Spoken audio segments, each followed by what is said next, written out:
The number is that 44% of all of us men, 44%, nearly a half of all men, had thoughts of suicide.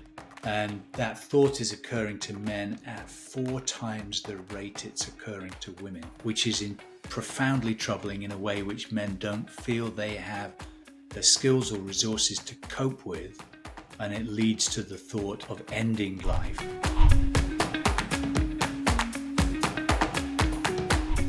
Welcome to Questions Men Ask, a podcast for men who dare to question what is in pursuit of what could be. It's good to see you here. In today's episode, we're going to look at the state of men. We're going to look at the stats and see what they tell us about how we're faring as men in the world in 2024. It's going to be an exciting conversation.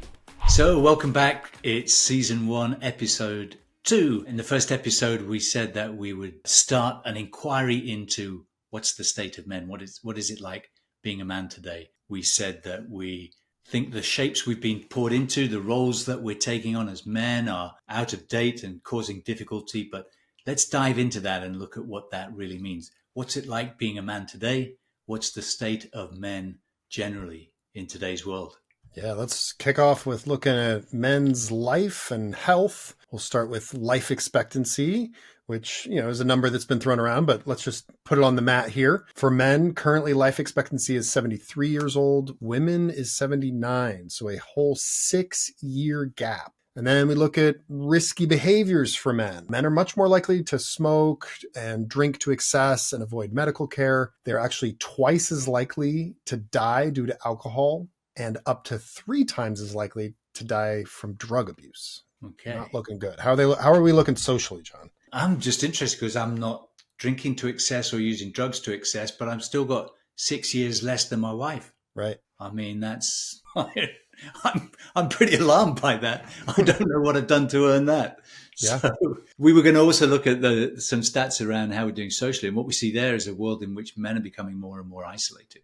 And I was alarmed to see that 50% of all men find their online community of friends more engaging than their offline community. So we're in a place where we're spending more time online. That shows up in some of the stats, and particularly in the stats for the age group 18 through 29.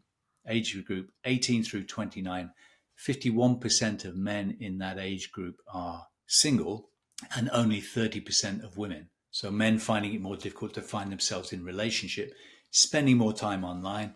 In the gaming community, for instance, to illustrate the online piece, 60% of gamers are men, 60% of all gamers, and all of those gamers that are men are spending 60% more time online than the women that are gaming, as much as nearly 3/4 of an hour a day. So men are isolating and turning online. That's what we're finding there. Yeah. What have you got around the world of education? Education. Yeah. So looking at what's really fascinating about the education is the trends. So let's go back to 1970, the statistics we were looking at, the study they did. In 1970 showed 12% of women had a bachelor's degree and 20% of men. So 12% women, 20% men. Got it. And then we fast forward to today, women now have 41% bachelor's degrees. Or 40% of women have bachelor's degrees, and 32% of men have bachelor's degrees. So they both rose, but women rose significantly more, quadrupling the number of women with bachelor's degrees and overtaking men by a significant margin. Wow. So that's pretty staggering. I was shocked when I saw that number. Yeah. And so now let's take a look at workforce. Let's see how is this translating into the workforce. So women have also overtaken men and now account for more than half of the college educated labor force at 51%.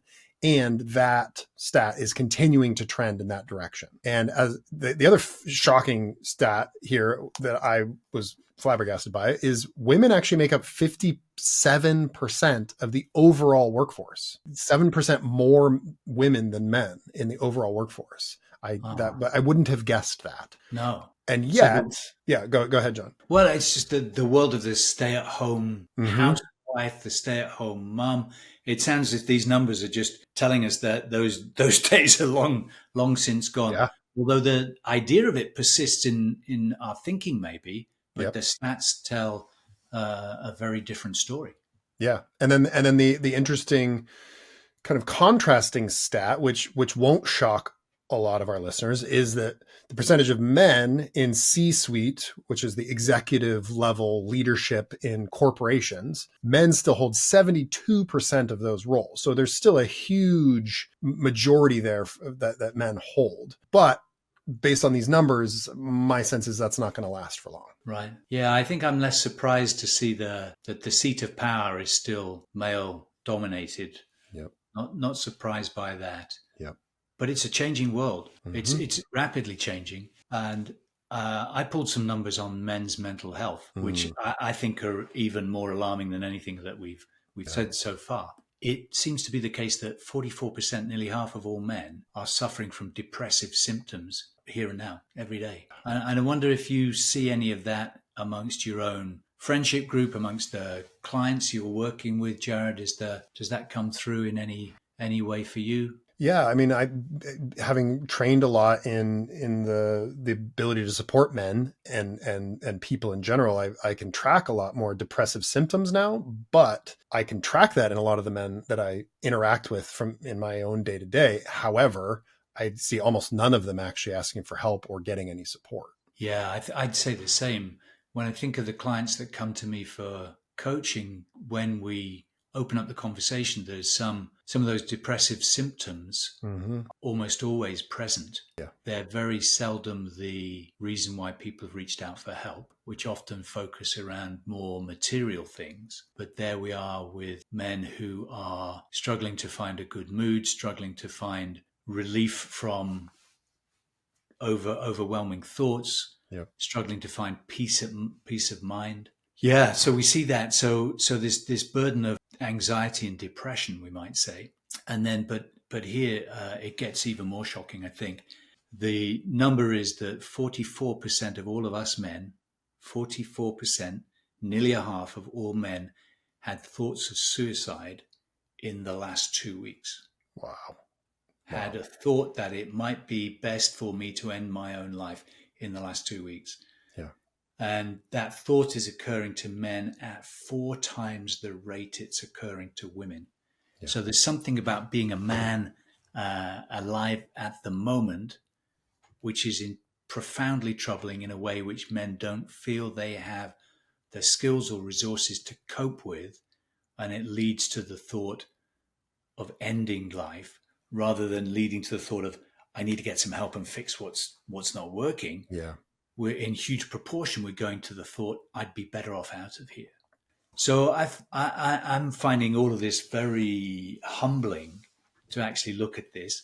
I think it supports in many ways what I have been picking up from the conversations I have with my own friends, from the work that I'm doing with men.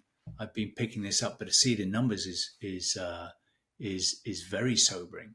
And I think if I was to pick two things out of it, one is the trend of change over time. Mm-hmm. So, for instance, in those education stats, there are things sociologically which are shifting and shifting quite rapidly, Yes. which changes the landscape that we're living in.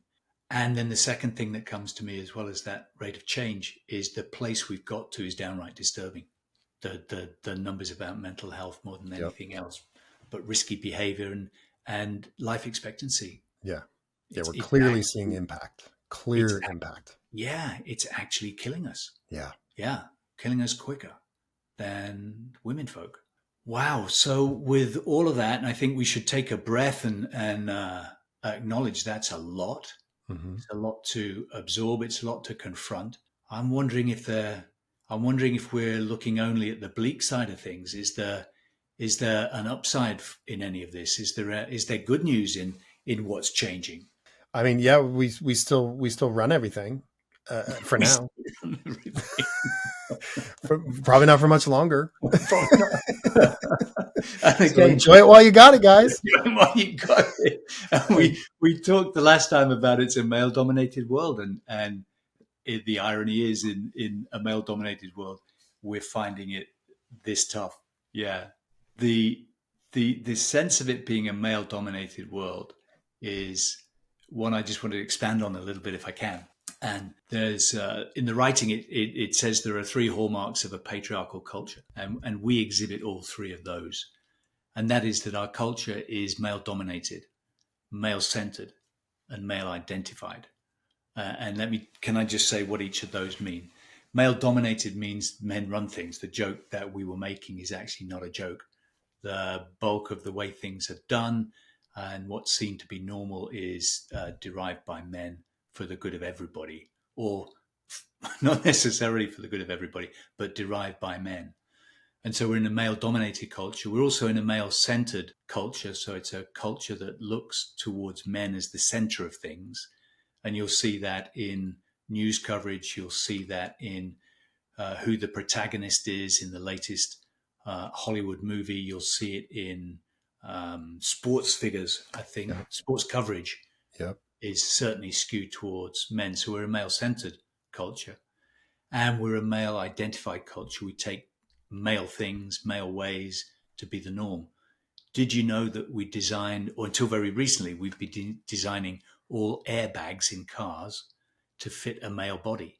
Not until you told me that. That was pretty wild. I mean, I'm not shocked. It tracks, but that's very sad. The assumption that an airbag that works for a male body is perfectly appropriate for the driver passenger who's in a female body apparently didn't occur to the designers. Today, we're reading about the number of serious ligament injuries to female football players. I mean soccer players. Because they're wearing boots that have been designed for a male foot. So male-centered, male-identified, male-dominated, that's the world that we live in. And yet we're still seeing everything that we talked about earlier. Jared, what's going on? Yeah, I mean, that's really the question is, why is there so much suffering and so many problems among men, given we still run everything? It's still male-centered and male-dominated. And I don't have the easy to serve answer to those questions right now, but we're going to be diving into that more. But I do know that we're not going to solve or fix these problems from the current roles and the mold that we're in. Right. And we've just gone over all these pretty dark statistics. And talked about the state of men in this shadowy way, or this, that we're all doomed. And we're not here to hold a pity party for men. We're not saying that men have a harder time than women, even though there is a commentary. There are voices saying that men are now being discriminated against because we're men, and we're not picking up that torch. We're here to say that everyone's suffering. This isn't going well for anyone. While I'm excited to see that women are taking a more equal role in the workforce and in education, that women have more access and freedom to living the life that they dream and want and should have. But at the end of the day, when either one of the genders is not, or any of the genders is not doing well, none of us are doing well. And so we're really curious about what can we do about the suffering? And that's a big reason why we're diving into this question and these statistics. And I'm bringing to mind the Einstein quote that says you can't solve a problem from the same level of thought that it was created.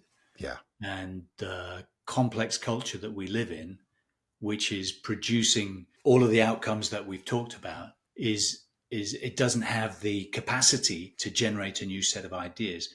The mold that we've been poured into is limiting us. Yeah, that's ever clearer to me, and the need to break out of that, not just as men, but for us all to break out of that culturally.